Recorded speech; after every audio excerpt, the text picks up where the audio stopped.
Okay, this is video lecture number 10. This is Mr. Weber, hello, and today we are going to be discussing the Imperial slave economy. We've got a lot of different sections we're going to cover today, so we have a broad scope of information to take in. We're going to look at the South Atlantic system, Africa, Africans in the slave trade, slavery in the Chesapeake and South Carolina. Then we're going to explore the emergence of an African American community, resistance and accommodation, William Byrd and the Southern Gentry, and again, the Northern Maritime economy. So, let's get started. The creation of a new agricultural system in America profoundly affected the history of 4 different continents. Lands seized from Indians in North America and South America were used to raise sugar, tobacco, and other staples. These lands were worked by millions of slaves from Africa and triggered a commercial revolution in Europe. The impact on Western Africa and parts of Eastern Africa was tragic, as 10 to 12 million people were transplanted, draining Africa of its population and lowering its standard of living. The spiritual and cultural costs may have been higher, disrupting lives, encouraging tribal violence in a struggle for control over the slave trade, and transforming African political structures. Although there were a few Africans in Virginia as early as 1619, they were not fully defined as slaves until beginning in the 1660s, new statutes gradually began to designate them as chattel bound for life. Blackness was becoming a mark of inferiority. In the Chesapeake, as in the West Indies and later the Carolinas, the English built an economy based on this slave labor. Slavery was a brutal experience. From the initial capture in Africa, to the Middle Passage, to a degrading life of labor in America. Sugar growing in the West Indies was the worst killer. The loss of life from disease and oppressive labor was staggering. The Chesapeake was less deadly to slaves. The cultivation of tobacco was less physically demanding and also less profitable than sugar. So planters had neither the need constantly to replace their labor force nor the resources to do so. In South Carolina, however, the death rate was high and the reproduction rate was low. So planters were forced to import large numbers of Africans for their rice plantations. Throughout the southern colonies, the growers of staple export crops turned slavery into a central feature of their economic and social systems. So let's begin our close examination of this slave economy with our first section, the South Atlantic system. This South Atlantic system had its center in Brazil and the West Indies, and sugar was its main product.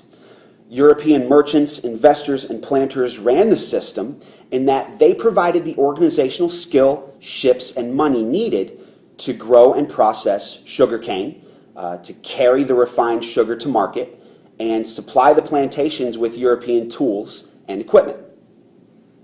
To provide labor for the sugar plantations, the British and French developed African-run slave-catching systems that extended far into the interior of Africa. They transported about 10,000 Africans per year to the Americas. Beginning in the 1620s, Dutch merchants introduced sugar cultivation to English and French settlements in the West Indies, and a sugar revolution quickly transformed their economies. Sugar was the most profitable crop in Europe and America.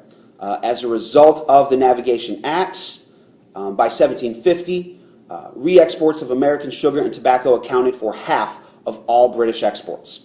The South Atlantic system brought wealth to the European economy, but it brought economic decline, political change, and human tragedy to West Africa and parts of East Africa. Okay, so let's then continue on with our second section, and we're going to take a closer look at Africa, Africans, and the slave trade.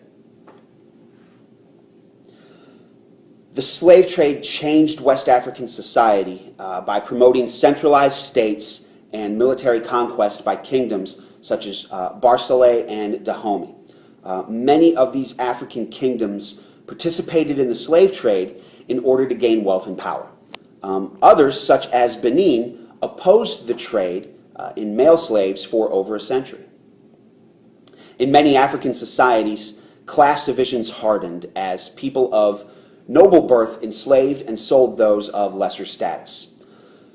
The imbalance of the sexes that resulted from slave trading allowed some African men to take several wives, changing the very nature of African marriage. The Atlantic trade also prompted harsher forms of slavery in Africa, eroding the dignity of human life there and in the Western Hemisphere.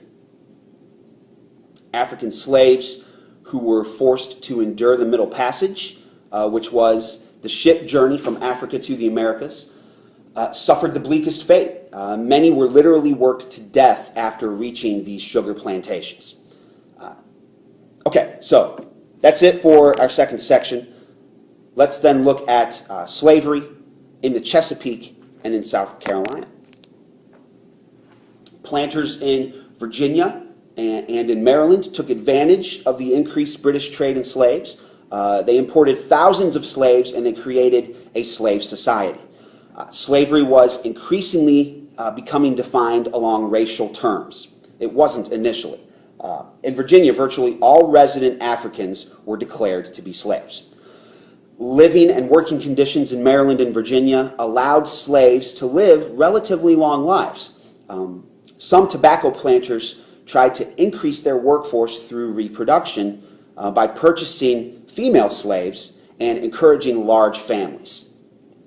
By the mid-1700s, slaves constituted over 30% of the population in the Chesapeake, and over 3/4 of them were American-born. South Carolina slaves were much more oppressed.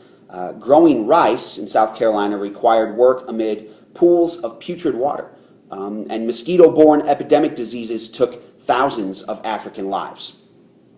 The slave population in South Carolina suffered then many deaths, and they had few births. Therefore, the importation of new slaves kind of re-Africanized the black population.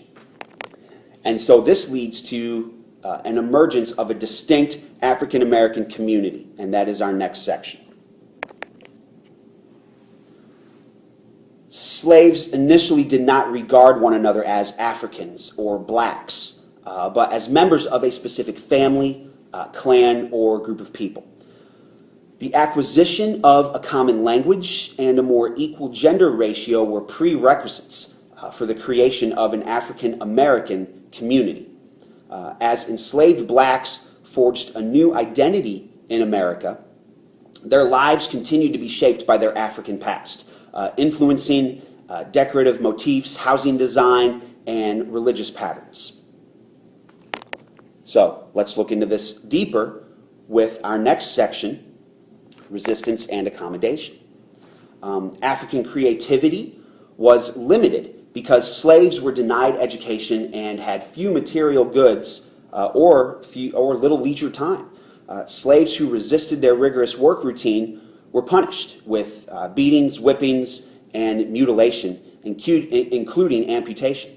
The extent of violence towards slaves depended on the size and density of the slave population.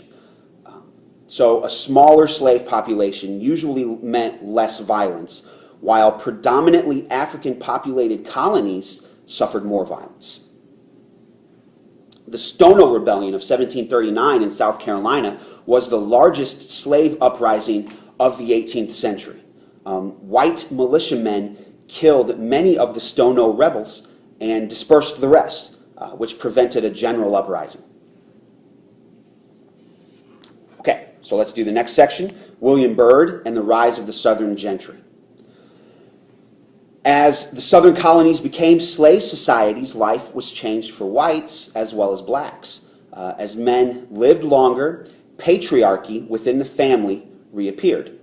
The planter elite exercised authority over black slaves and yeomen.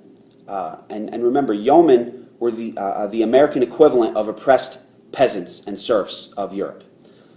To prevent rebellion, the Southern Gentry paid attention to the concerns of middling and poor whites. By 1770, the majority of English Chesapeake families owned a slave, giving them a stake in the exploitative labor system.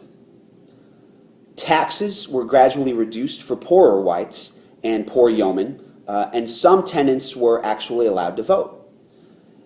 In return, the planter elite expected the yeomen and tenants to elect them to office and to defer to their power and their decision-making.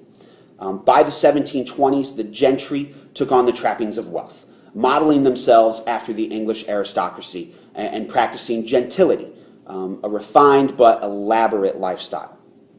The profits of the South Atlantic system helped to form an increasingly well-educated, refined, and stable ruling class.